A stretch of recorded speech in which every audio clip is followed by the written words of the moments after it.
গেরুয়া ঝড়ে ক্ষমতাচ্যুত তৃণমূল আইপ্যাক থেকে তোলাবাজি একের পর এক ইস্যু নিয়ে দলের বিরুদ্ধে ক্ষোভ উগরে দিলেন দলের অর্থাৎ তৃণমূলের সাসপেন্ডেড মুখপাত্র রিজু দত্ত।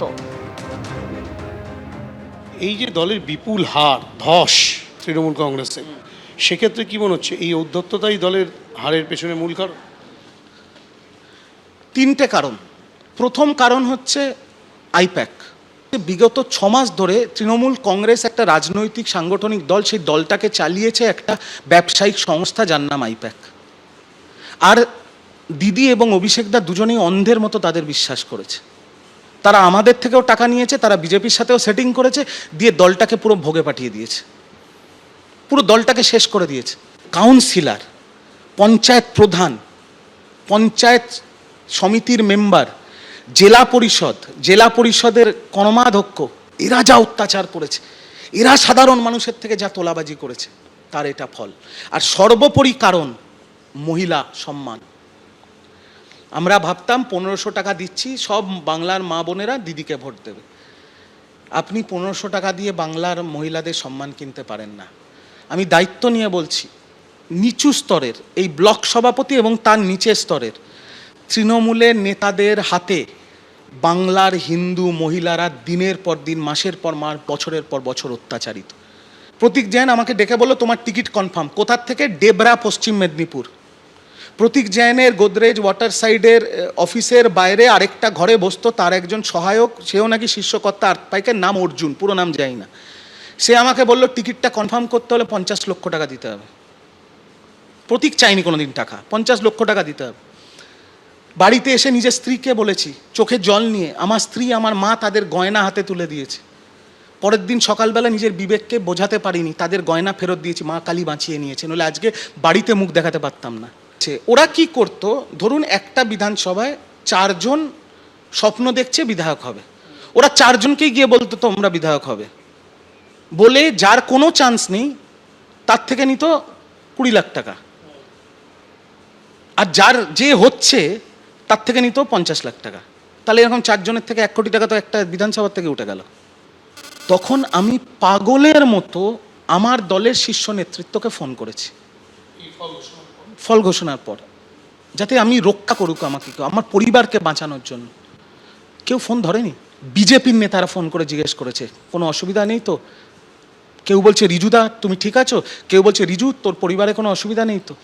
আমি তখন বাধ্য হয়ে, আমি ওপেনলি বলছি, মুখপাত্র হওয়ার সুবাদে আর আমার মার দিল্লির পরিচিতিতে, আমি দিল্লির বিজেপির কিছু শীর্ষ নেতৃত্বের সাথে যোগাযোগ করি এবং বঙ্গ বিজেপির কিছু শীর্ষস্থানীয় নেতৃত্বের সাথে যোগাযোগ করি এবং তাদের বলি যে আমার কি বেঁচে থাকার অধিকার নেই? আমার পরিবারের কি বেঁচে থাকার অধিকার নেই আমি তৃণমূল করি বলে? না, আমার জীবন জীবিকার অধিকার নেই? আমার চাকরি টাকরিও আপনারা সব নিয়ে নেবেন? আমি কি করব?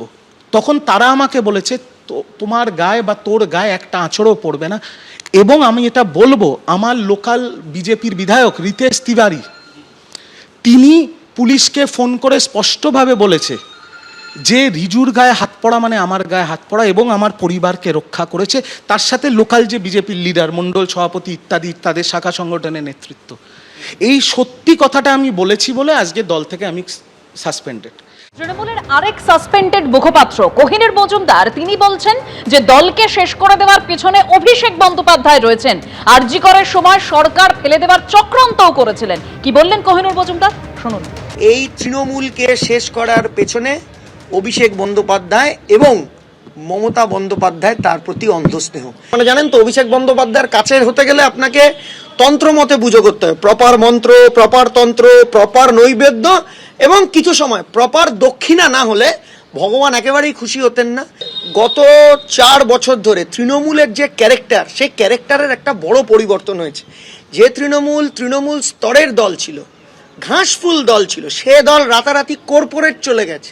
আগে তৃণমূল ভবনে অবাধ বিচরণ ছিল, সবাই আসতেন।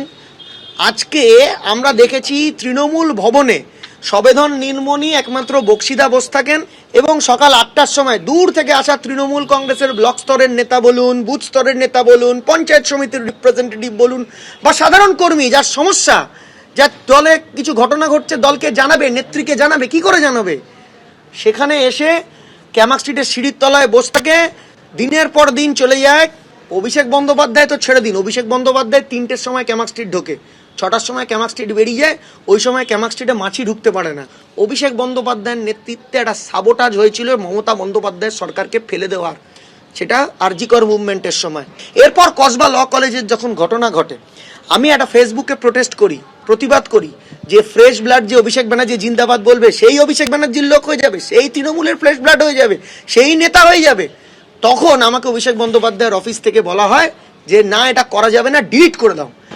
এই তৃণমূলকে শেষ করেছে আমাদের তৈরি করা তৃণমূল, মমতা ব্যানার্জির তৈরি করা তৃণমূল, সিপিএম এর কাছে মার খাওয়া তৃণমূল। এই তৃণমূলকে শেষ করেছে একমাত্র হঠাৎ করে প্যারাশুট থেকে নেমে, তার নাম অভিষেক বন্দ্যোপাধ্যায়। তোলাবাজির প্রশ্ন নিয়ে আজকে সবাই প্রশ্ন করছে। কেউ একটা জলের লাইন দিয়ে 10,000 টাকা নিয়েছে, কেউ একটা আগে জলের লাইন দিয়ে কোনো কাউন্সিলর আগে দিয়ে সিসি করিয়ে করার জন্য 5,000 নিয়েছে, 10,000 নিয়েছে। কিন্তু যেটা 10 লাখ, 20 লাখ, 50 লাখ ব্লকের সভাপতি হবে বলে, জেলার সভাপতি হবে, প্রার্থী হবে বলে, সেইটা অত্যন্ত উচ্চ স্তরে গেছে। ওটা তো ফিল্টারেশন প্রসেস, তাকে তো ওটা অনৈতিকভাবে কালেক্ট করতে হবে। সো দিস ফিল্টারেশন প্রসেস, এইটা তৃণমূল কংগ্রেসকে তো প্রশ্নচিহ্নের মধ্যে ফেলেছে। যে ব্লক প্রেসিডেন্ট হবে সেটাকে তো টাকাটা মালটা তুলে এনে দিতে হবে। এবিপি আনন্দ, এগিয়ে থাকে, এগিয়ে রাখে।